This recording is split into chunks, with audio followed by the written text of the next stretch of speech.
सपूत डॉक्टर श्यामा प्रसाद मुखर्जी, विवेकानंद जी उनके साथ वार्ता करते थे, स्वामी दयानंद सरस्वती उनसे वार्ता करते थे, लोकमान्य तिलक उनका मार्गदर्शन में संपर्क बनाए रखते थे और लंदन में अंग्रेजों के नाक के नीचे इस गुजरात के सपूत ने इंडिया हाउस का निर्माण किया था और मदन लाल थिंजड़ा ने कर्नल वायली को मारने का काम उस इंडिया हाउस में किया था। हिंदुस्तान में क्रांतिकारियों के वो गुरु माने जाते थे।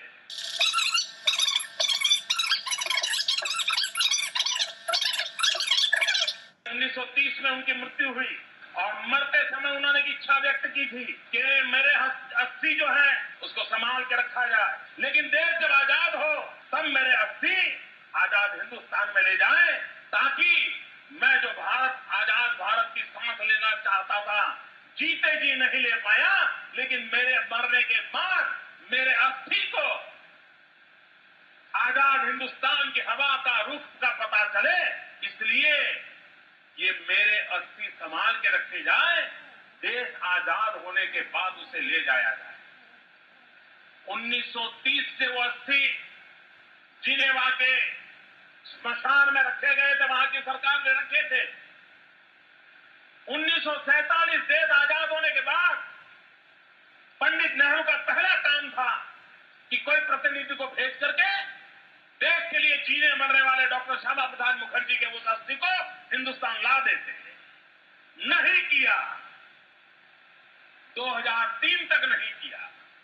भाइयों बहनों, 1930 में मृत्यु हुई, 73 साल तक, और आजादी के 50 साल के बाद भी वो अस्थि इंतजार कर रहे थे कि हिंदुस्तान का कोई लाल आएगा, ये मेरे अस्थि हिंदुस्तान ले जाएगा और आजाद भारत की हवा का मुझे अनुभव कराएगा।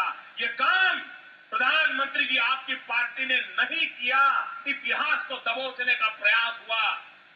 भाइयों ये मेरा सद्भाग्य, ये मेरा सद्भाग्य। 2003 में मैं गया जिनेवा, डॉक्टर श्यामा प्रसाद मुखर्जी भारत की आजादी के लड़ने वाले क्रांतिकारियों के गुरु,